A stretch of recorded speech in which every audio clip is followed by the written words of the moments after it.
If you didn't hear about this, we're going to talk about it because you should be outraged. You should be upset. You should be just as upset about everything else that's going on right now. If you don't know all the stuff that's going on right now, let's get into it. Let's talk about it, right? Because we've got the Supreme Court rulings, 2 new rulings on top of the ones that we've already talked about this week and have been up in arms over. I hope that you have been. Don't forget about what happened on the northern coast of Africa, Malia, however the fuck you call that town, with the African migrants. Not to mention Dante Perez-Jones. Yes, we still talking about that. Rkelly getting 30 years. Columbia Theological Seminary and a professor getting fired after Juneteenth weekend. The admissions. Yo, it's so much crazy stuff going on. The migrant deaths in Mexico with migrants baking in a car and the people being tried, saying that they didn't know that the AC unit failed. There's so much stuff going on, y'all. But of course, the first thing we're going to get into is Jayland Walker.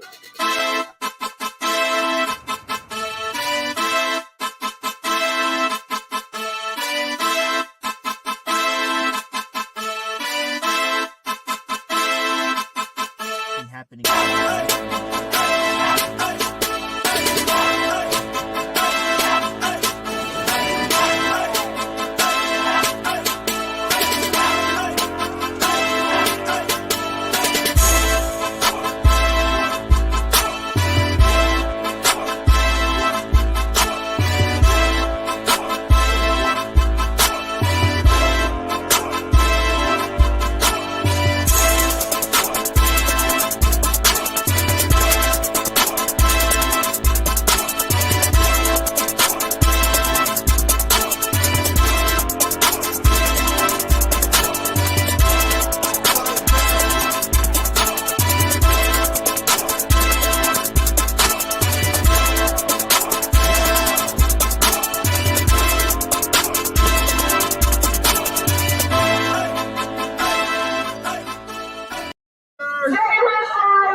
Jayland's life matters.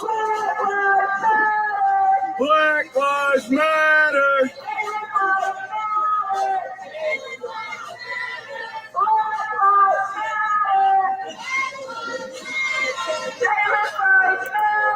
So, yeah, 25-year-old young man, literally riddled. When I say riddled, I mean riddled with 60 bullets touched his body. 60 bullets over a traffic stop. But 90 bullets were shot. You gotta be fucking kidding me. I got this information last night, but I was out of it. Like, I was tired. I'm looking for the other things I posted. I was out of it, and I didn't really read it until this morning. Here it goes. Stop scrolling.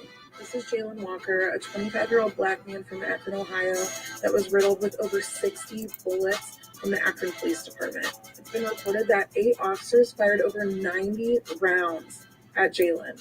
This is a picture of the crime scene, and all of those are evidence tags. That's right, for the shell casings. According to the details that are out right now, the Akron Police Department attempted to pull Jayland over, and a vehicle chase ensued. The police chief confirmed that the officers did not see any weapons, but they claimed to have heard a gunshot or multiple gunshots during the police chase. Oh my Jayland goodness. then pulls his car into a parking lot and jumps out of the car with the vehicle still moving. And from what it sounds like, he was running away when he was shot, and he was unarmed at the time of the shooting. I don't care if he was unarmed or not. Riddled him with over 60 bullets. They handcuffed him, and he remained handcuffed until the medical examiner arrived. Jayland was shot in the face, the abdomen, and the upper legs, according to the report. A weapon was recovered in his vehicle that he had already ditched. Please hear me when I say this. There is nothing short of a fucking war zone that warrants 90 rounds being shot at someone. There is no civilian scenario that would be warranted unless that person is actively pointing an automatic weapon at you. Mm-hmm. Not a kid Mm-hmm. that ditched his car and is running away. Right. According to reports, the body cam footage is supposed to be released, I think, by Sunday. So I'm sure more details will come out. But we need to be sharing this now to get the word out there because this is really, really messed up. And what's even more messed up is less than 30 days ago, Jayland became a widow because his wife died. So his family is now grieving the loss of both his wife and him. And Wow. I am just Wow. devastated because this happened in my hometown. All 8 of these officers need to be held accountable.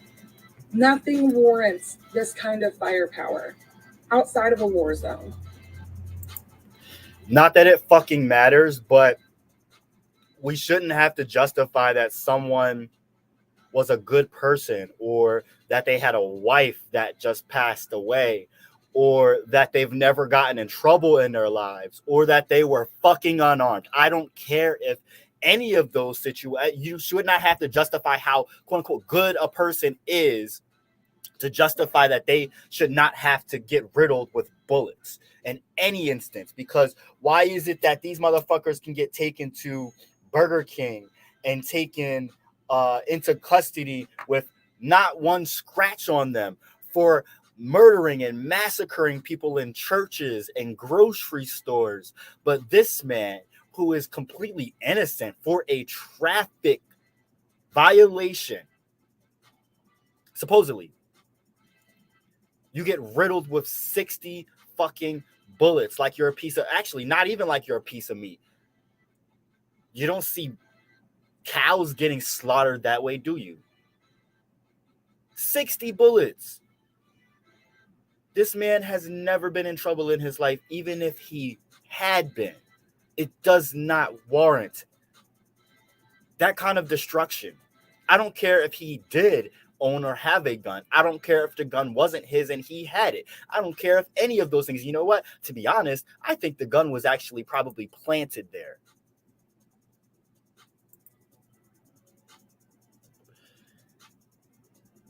Yo, the Elijah McClain case is one that's really near and dear to my heart because mental health issues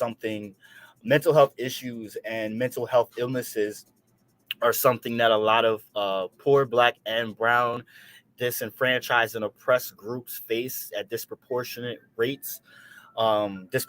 high rates. And you know what? This case here is not one of those things that they can put on any kind of, oh, this explains it away, oh, that explains it away. No. What do you have to say about this situation? You know, like, we've really got to hold accountability on this while we're in this current situation of all these injustices going on. Mind you, white women that's out here standing in the streets and fighting for the lives of us all, for our rights, for the rights of everyone when it comes to the Roe v. Wade overturning. Are you out in the streets? Are you going to be hashtagging Jayland Walker's name on y'all signs as well? I want to know. If you stand for everyone. This is the perfect example, I feel. But not for nothing. Like, this isn't even the only thing going on, right? This is not the only thing going on.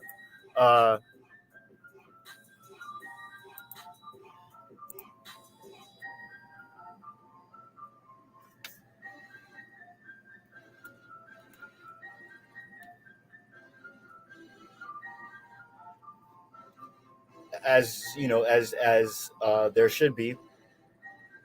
There's protests. I'm trying to find more footage of real time what's going on. And when I do, I will hop back on live to bring you that footage. However, while we're here right now, this was, I think, probably yesterday. Yeah, this was yesterday, 11:40 a.m.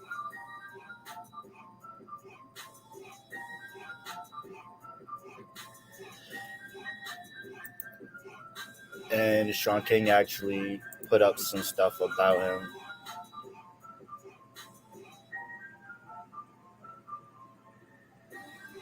That's just beyond me. The fact that 8 police officers fired 90 bullets You know he was the fuck dead, and you had the audacity to handcuff his graded body. Do you not have any sense, any common sense? How does that justify anything? Where the fuck is he running to? I'm sure his ghost done already fucking ran. Look at this guy. He wouldn't hurt a fly, even if he did. Y'all motherfuckers can take kids to McDonald's that are literally the incarnation of the devil. But this guy, it shows us how you feel about us. It tells us when you take and try to trademark the word Juneteenth, but then a whole police department can riddle a young black man with 60 bullets. How y'all feel about us? And we haven't even gotten into the rest of the news that we're going to break down and talk about, like the fact that the Supreme Court just ruled 6-3. Once again, that's going to be a common number now, 6-3, that the planet should burn. Or the Supreme Court's ruling of expanding state power over Native American tribes. Had the audacity to call them Indians on top of it. Let's not forget about Dante Perez Jones, y'all. Dante Perez Jones, the young man who in Bluebell, Pennsylvania, was lynched on Juneteenth weekend, and it's been ruled a suicide case closed, end of story. They wrapped that shit up real quick. They have the cell phone footage. We still trying to figure out what the hell's going on. By the way, please donate to the GoFundMe if you can, so we can get a thorough investigation done about Dante Perez Jones. I do have a full episode on that, and as more information comes out, I will fill you in on that. However, this webisode is about Jayland Walker and other information. Now, again, Jayland Walker is a 25-year-old black man from Akron, Ohio, murdered the other day. That was a public lynching, is what it the fuck was. Like, let's call it what it was, because his body was riddled with 60 bullets as he was probably likely running away from them. I really want to know where people's heads are in the midst of all this. How do you feel about this? Because for me, I'm exhausted and I'm tired. It's not even just it's okay. So the Supreme Court's ruling is one thing, but then all the white women take it to the streets, and I've been seeing a lot of like entitledness coming out. That and having to defend my stance on some things, and then on top of it, we get another one of these situations happening. America, what the fuck? The breakdown.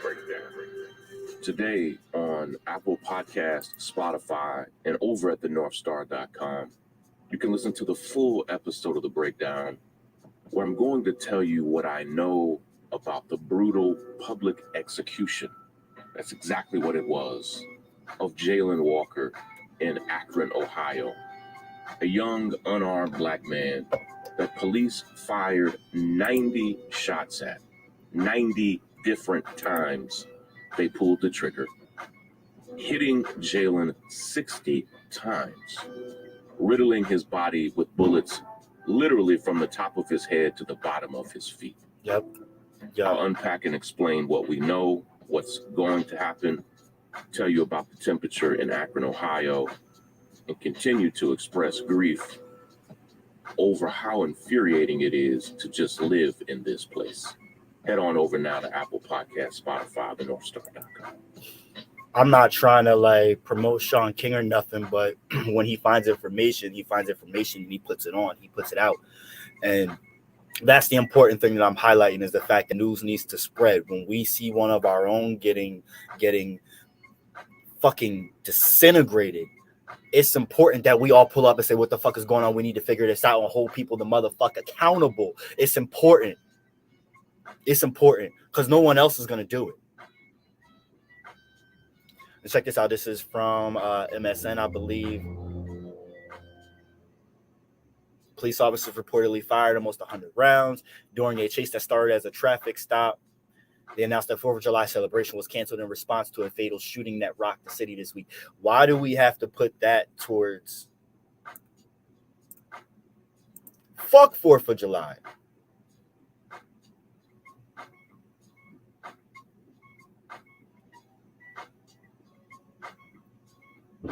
Again, the family claims that the family is stating that he did not fire any kind of gun, and I believe them based off of even if he wasn't the kind of person they're saying is, even if he was a quote unquote bad guy and he did actually have a gun that he didn't legally own, so what? Y'all are police. Aren't y'all supposed to handle dangerous people? Y'all can take them in custody at any time, when they have rifles in the whole yard. But this beautiful, smart, young black man, y'all literally just. I am curious to see what the response is going to be like when the footage gets released. Has anybody seen or got any information about the footage getting released? Because I'm still picking through and looking for more information. If anyone does have more information on that tip, definitely.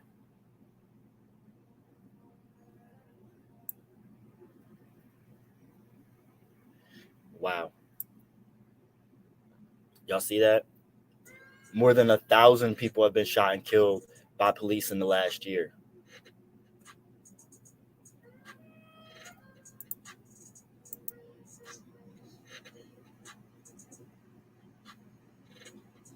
This is Jayland. This is not a monster. This is not a man who ever caught a crime in his life. He's a law-abiding citizen. He's my client. And he is our neighbor and our brother and our nephew. And we are here to honor and celebrate him today. Jayland, not one time in his life, and you can search this city and this state and this country wide, never offended or bothered a soul. And how these events took place leaves us with many, many, many questions. Our job, by doing this press conference, is to remind the police department for the city of Akron that we are here for accountability. We are also here to uphold the dignity of this man, not to vilify him, not to turn him into someone he was never intended to be. We're not going to let the media or the newspapers or the police define who he was. His family is here to tell you who he was. And he was a wonderful young man. We're also here for answers. We don't have a way right now of addressing ongoing investigations because we have not yet met with the chief of police, though we intend on doing that very shortly, within the next 24 hours. I want to thank the chief of police for allowing us the opportunity to see the video. We understand that the video will be played for us. We have not seen the video. We have no idea what the video shows or what it will actually demonstrate. I'm nervous. Not gonna lie. Wait, member Gracie. So let me just pause this right here, so we don't have to look at the ads because I don't fuck with that shit. But this is another story I'm gonna get to in a bit. But my thing is, I'm really nervous to see what the outcome is going to be when that footage gets released, because it will be released and it's going to be difficult. All right. And with everything already going on and everybody on high stress as it is, just But I have a prepare mission yourselves. given to me by the family, and that mission is to remind you all that we're here for peace and that we're here for dignity. I know because we were just asked about the protests that are happening in the city. The family wants peace. They are not a part of and have not asked for any rule breaking or any statements of violence on behalf of Jayland. They made it my mission to make sure that this was a respectful and honorable moment for him. And so it's my pleasure to introduce to you all his Aunt Luana, also known as Aunt Minnie, who will give some remarks on behalf of the family just about what it means to be outside today with you all and to give you a sense of how that you know who he was. Also, Pam is going to sit from time to time, and I know you all will allow her to do that. So if we stand in front of her, that's not intentional, but we need the folks to come down who are going to talk and stand here where I'm standing. So if you come on over.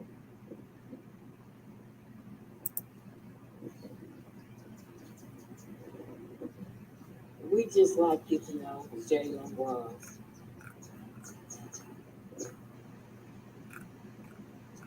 We don't want him to be portrayed as some thug. Jayland was raised up in this family, and we want honor and dignity at whatever cost. We're not associated with any kind of militant behavior. Jayland wasn't like that, and I know a lot of people like to say, you know, they like to say that their loved one was good and everything, but this is true. Jayland was a sweet young man. He never caused any trouble. We don't know what happened. And we'd like to know. For the mother, the sister, the whole family, and the community. We just want what is right to be righted. We love Jayland. He was my skinny little nephew. And we miss him. We just want some answers.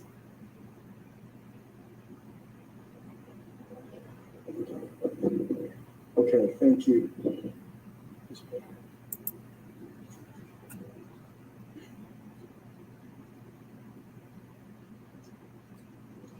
We now hear from President of the Akron NAACP, Judy Hill.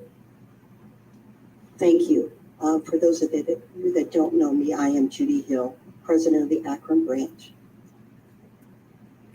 I was asked on behalf of the family, but first, before I speak, I also want to give my sincere condolences again to the family. Because as I said, Jayland Walker, I'm going to say his name over and over, because Jayland Walker was somebody's son. Jayland Walker was somebody's nephew.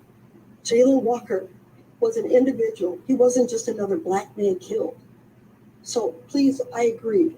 Let's not put him in that narrative.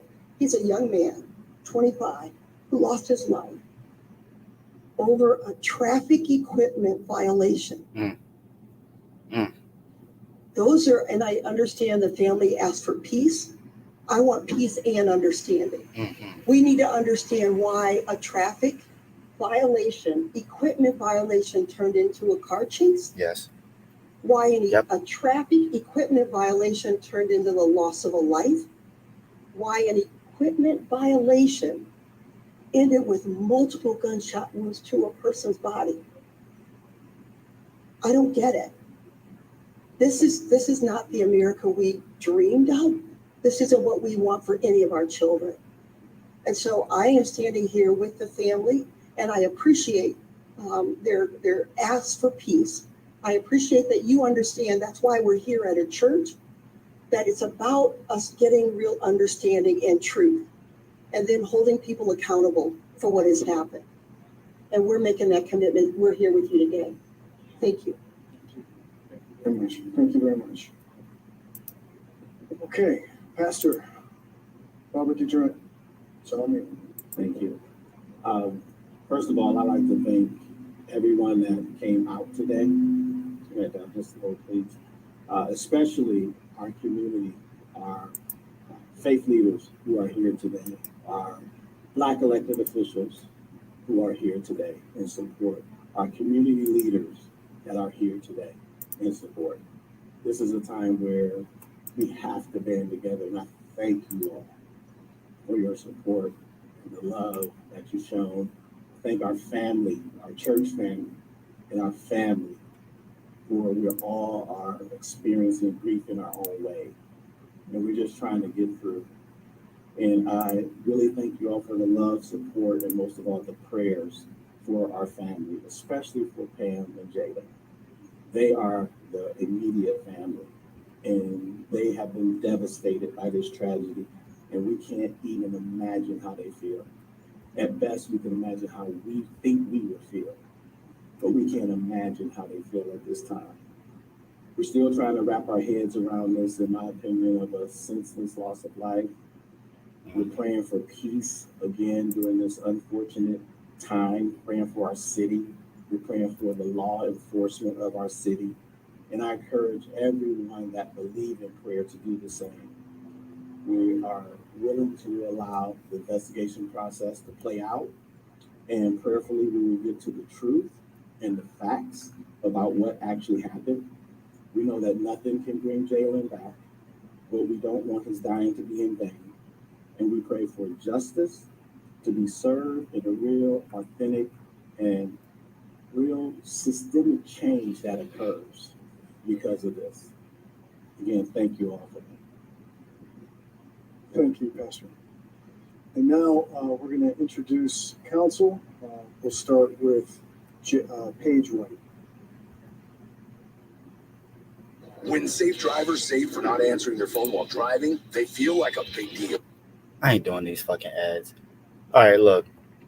I just wanted to show y'all that press conference really quick. What's this? I just wanted to show y'all that press conference really quick and get y'all prepared, let y'all know what's going on. You can always Google and find more information. I'm going to be doing some searching for more information. Just be aware that the tape will probably come out at some point soon, and it's not going to be nice. So in the meantime, blow up their phones. Call the numbers that's at the bottom of the screen. Also, do not forget you can donate to Dante Perez Jones GoFundMe as well.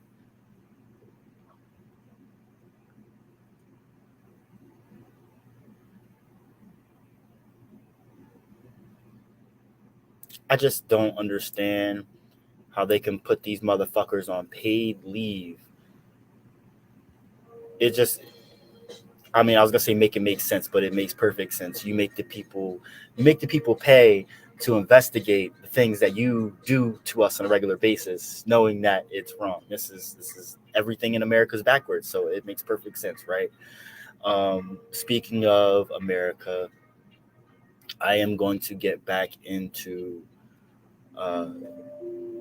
the rest of what I wanted to talk about. So there's several other main things I want to talk about that's currently going on, like this here with the Supreme Court. We already know about the Miranda rights being changed. So if you are not read your Miranda rights under some circumstance and you want to sue, it likely won't go through. Also, gun rights have been expanded, so you can basically carry your gun openly anywhere, and there's nothing you can do about it. Also, the kind of combination of scenarios that can happen with those two laws happening, those two rulings happening. Think about it.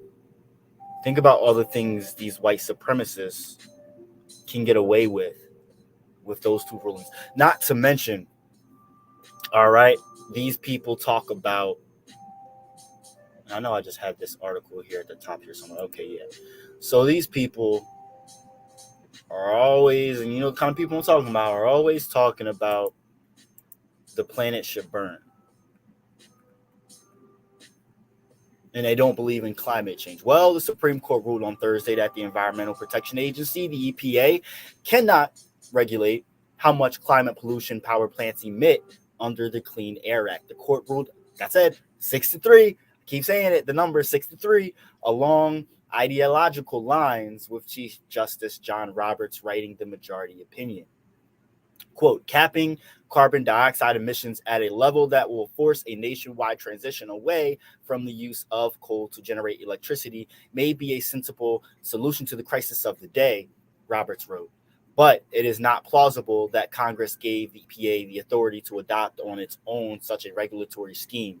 A decision of such magnitude and consequence rests with Congress itself or an agency acting pursuant to a clear delegation from that representative body, end quote. So the thing is, you know, if someone has spent their whole lives working on something, and, you know, if they're the expert on something, don't you think it's best that we listen to them, not the people who know nothing about that same subject? I don't know. That's just me. Is that just me? I like, what is this world coming to, y'all? Like, wake up. For real. So this article does get a little more deeper into things, and I will post the rest of the article in the comments for y'all to check out. Don't worry about that. There's another Supreme Court ruling that I want to get into as well that just happened. What just happened here? Can you not like be in my view? There we go. Okay. The U.S. Supreme Court on Wednesday dramatically increased the power of states over Native American tribes and undercut its own 2020 ruling that had expanded tribal authority in Oklahoma, handing a victory to Republican officials in that state. In a 5-4 decision authored by conservative Justice Brett Kavanaugh, the court ruled in favor of Oklahoma in its bid to prosecute Victor Castro Huerta, a non-Native American convicted of child neglect and a crime committed against a Native American child, his 5-year-old stepdaughter, on the Cherokee Nation reservation. Until now, states generally lacked jurisdiction over such crimes, which were prosecuted by the federal government. The change of course only 2 years after the July 2020 ruling in a case called Migrants versus Oklahoma was made possible by conservative Justice Amy Coney Barrett's 2020 appointment by Republican former President Donald Trump to replace the late liberal Justice Ruth Bader Ginsburg, who had been in the majority in that decision. So conservative Justice Neil Gorsuch, as he did in 2020, joined the court's liberal bloc on Wednesday in favor of Native American interests, but its expanded conservative majority meant that this time he was in the minority. Quote, to be clear, the court today holds that Indian country, as he said, within a state's territory is part of a state, not separate from a state. Quote, end quote, Kavanaugh wrote in a decision that scholars of Native American law said was a major departure from longstanding precedent. Kavanaugh added that under the Constitution and this court's precedents, the default is that states may exercise criminal jurisdiction within their territory. Whew. In the McGirt decision, the court recognized about half of Oklahoma, much the eastern part of the state, as Native American reservation land beyond the jurisdiction of state authorities. That ruling, criticized by Governor Kevin Stitt and other Republicans, meant that many crimes on the land in question involving Native Americans would need to be prosecuted in tribal or federal courts.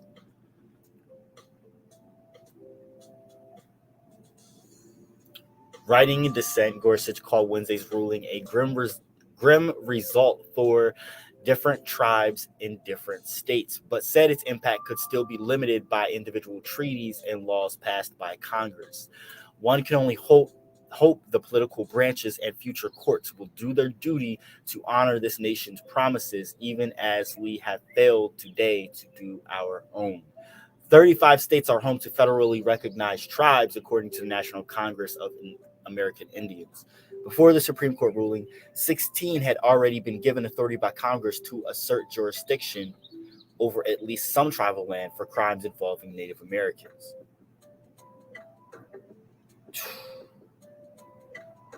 This is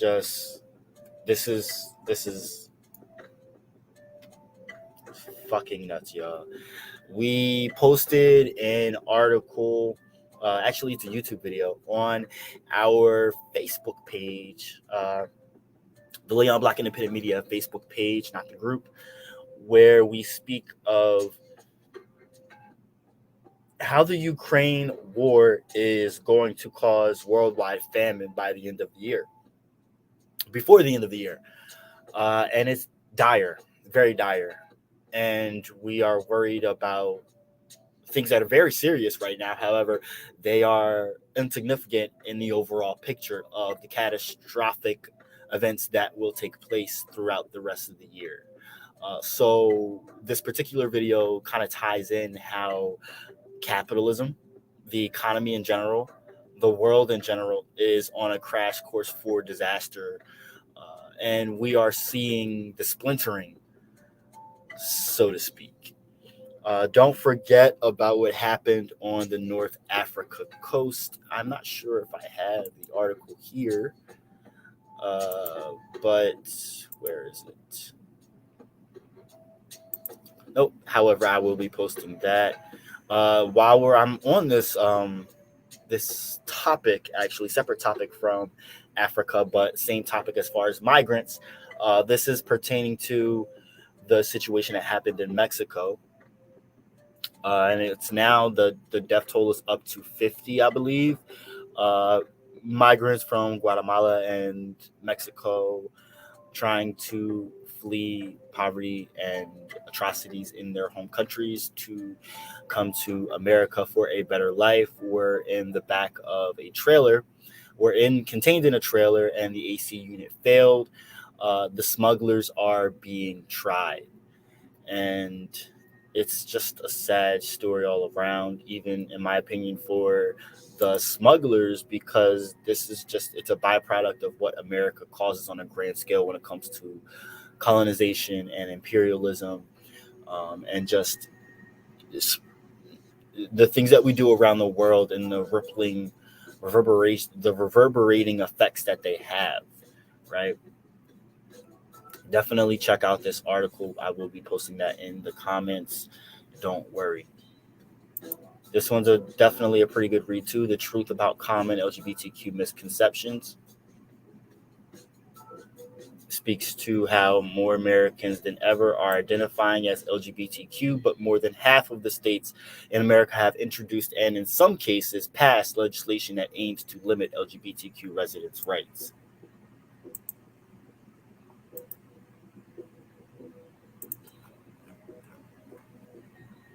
That I did share with you. Yes, here we go. Columbia Theological Seminary. If it will load, there we go. Columbia Theological Seminary accused of racism amid influx of Black students. So in 2018, the incoming class at Columbia Theological Seminary, a Presbyterian church seminary in the tree-lined suburbs of Atlanta, was 47% white and 16% Black. But in 2021, the admissions brochure advertised an incoming class that was more than 64% Black and 32% white. Many of the students at this school credit the Reverend Sam White, a beloved admissions director who is Black, with the surge in diversity. And when White was terminated on June 21st, note June 21st, 2 days after Juneteenth, it set off a week of recriminations and protests. The day after the Juneteenth holiday, White was called into a meeting with President Leanne Van Dyke and informed he was no longer an employee at the school, according to White's lawyer. Starling said that her client was told the firing, which the attorney says came without warning, was for, quote, insubordination, which White disputes. Instead, Starling said the Whites' termination constituted discrimination and retaliation. And this was in the middle of recruitment season that they're pulling the director of admissions. I think that's very suspect, don't you?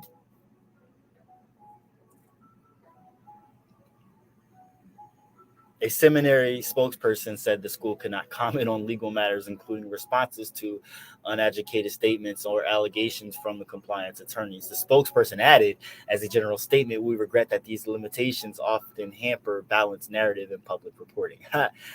White arrived at the school in March 2020, 2 months before the murder of George Floyd in Minneapolis set off nationwide protests. In the aftermath, the new admissions director played a critical role in forming the seminary's repairing the breach scholarship, according to students.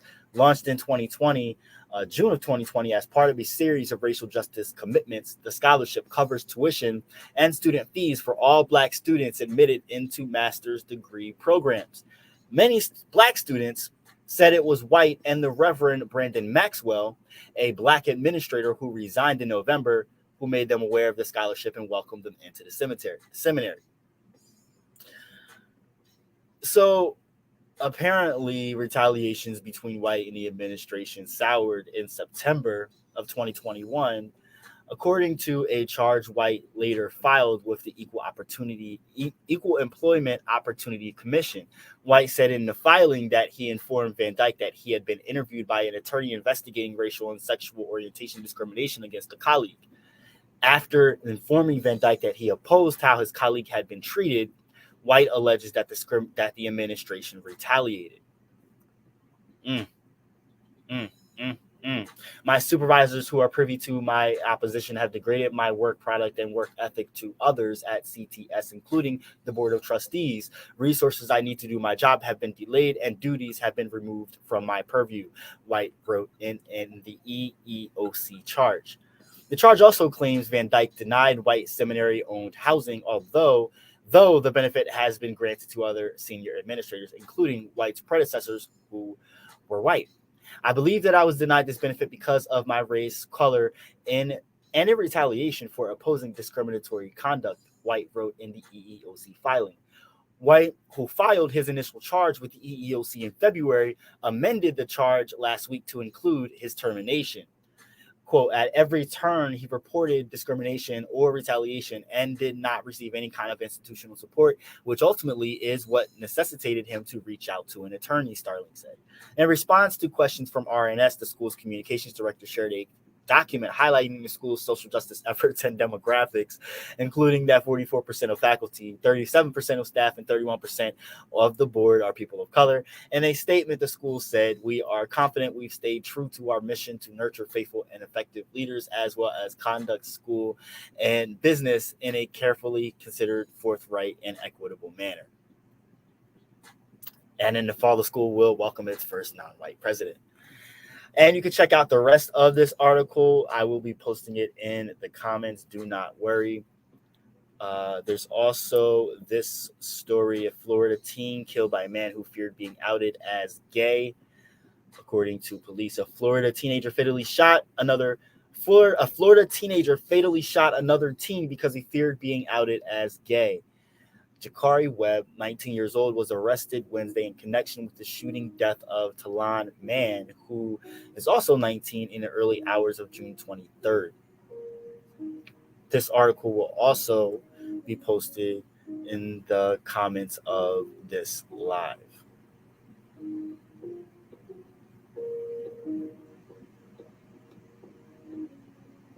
On an unrelated topic, what do y'all think about Rkelly getting 30 years in prison? I would assume that we're all on board that, he deserves to go to prison. But, is this a long time coming? how do you feel about all this? I'm curious to know your thoughts. Leave them in the comments. We can talk about it later and keep this conversation going even after the live is up. But I would like to know your thoughts. I'm not going to do a full episode about R. Kelly because we've done one before this verdict has been reached. We did one months ago on R. Kelly, and you should definitely go check out those. It was like a 3-part episode that we did. Definitely go check those webisodes out. It's pretty deep and layered. I'll say that. All right. Yeah, and then also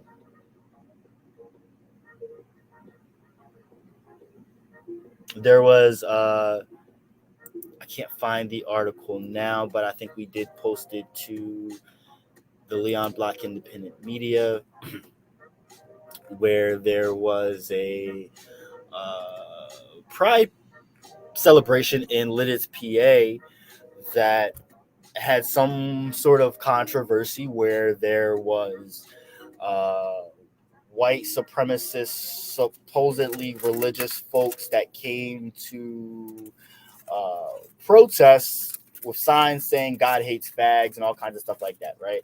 And one of the local newspapers decided to report on it, but they reported on the altercation, yet they never reported on the outcome, the amazing turnout of the day. They never reported on the big turnout of the event for such a small town and the love that was spread. And it's just like mainstream media. So I wanted to point that out. That is the event that we were a part of in combination with Lidditz Chooses Love. The Leon Black Independent Media did a joint event with them in honor of Juneteenth. And so there was some altercations between, not any kind of physical altercations, but there was debates and whatnot going on about religion and orientation. And that is what the media chose to, the local mainstream media decided to highlight. Us here at the Leon Block, we want to highlight how not only unfortunate that is, but how damaging that can be to all communities because it sends the wrong message. We know that things like that go on. However, there are many other things that go on in the world, right? Just like all the aforementioned things that we have already discussed that the mainstream media is not talking about because they want to simply just focus on abortion. They don't want to get into all of the other side topics and discussions that are going on. And I posted a live earlier on my personal page about a thread that had sparked a lot of comments and discussions about the mainstream narrative of white women out in the streets in protest and retaliation of one of the latest Supreme Court rulings, the one overturning Roe v. Wade. And they should be out in the streets. They should be angry. They should be upset. However, as you see, it's majority white women that are out in the streets. Not to say that there are not other people of other kinds, types, sizes, creeds, colors. There are. However, the majority of them are white women, as they should be. But where were these white women prior to this?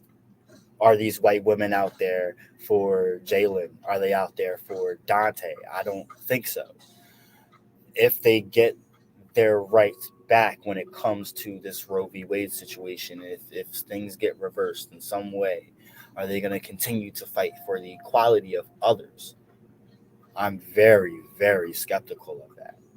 And so that is episode, that is another topic for another webisode that we will be getting into very soon, this coming week, actually. So stay tuned for that. All right, y'all. So before we wrap this up, I do want to remind y'all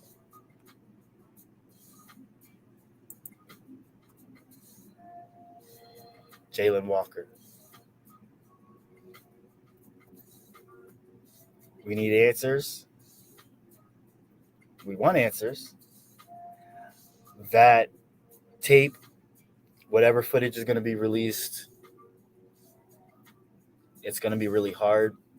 And we already know what it is. I think the thing to focus on is holding this police department to the fullest extent of accountability. And all of America should be outraged. And at the time that this is, I think this is the perfect time for white people, white women specifically, to showcase their outrage. If you're really outraged for all people and all and equality in general, this is the perfect time to be outraged. Show your outrageous support for all peoples, because this is so wrong and so fucked up on so many levels. There's no justification for, oh, he was a criminal, oh, he was a bad guy, he did something wrong. This man did nothing wrong, and you know he didn't. So be just as outraged about his life as you are about yours. Remember, Jayland Walker was 25 years old. He just suffered the death of his wife. Good man has never been in trouble. I highly doubt that that gun was his. I think that it was planted. That is my opinion. My opinion alone. However, I think that they put that gun there to try and plant whatever evidence they could on him, because they didn't see any kind of prior charges or convictions or anything on his record. They knew that they had to do something. So they ran back and they planted the gun in his car. These are my thoughts. After riddling a young man with 60 bullets, after y'all fired almost 100 bullets at this young man, y'all went back to that car and planted a gun. We ain't stupid. You know how many times this happens? You know how many times this has happened before the invent of cell phones with cameras in them? You know how many times young black men have been planted with guns and drugs when they did nothing wrong and they were innocent? But they may have had one or two prior convictions of some sort, so it's easy to justify that young man's death. And then their name is slaughtered. Hence why I say I don't care if he was armed or unarmed. This young man, not only deserves justice, but we need to make sure that his name does not get tainted in any way, because they will find anything they can. Not to mention, same thing with Dante Perez Jones. They are trying to find anything they can to smear this guy's name. Again, I don't think he committed suicide, and many of us don't. We need justice for Dante Perez Jones. This is an older screenshot of his GoFundMe, so I will be going to check out what it's at right now to inform you of where it's at, because there's a $40,000 goal, but we can keep it going. I will put the links up for the GoFundMe for Dante Perez Jones as well. If anyone does know of any GoFundMe for Jayland Walker, definitely throw that in the comments if you can. If you have any further information on Dante or Jayland, definitely throw that into the comments as well. It is time for me to get out of here. It's going on an hour and I got cotton mouth, but I just want y'all to remember,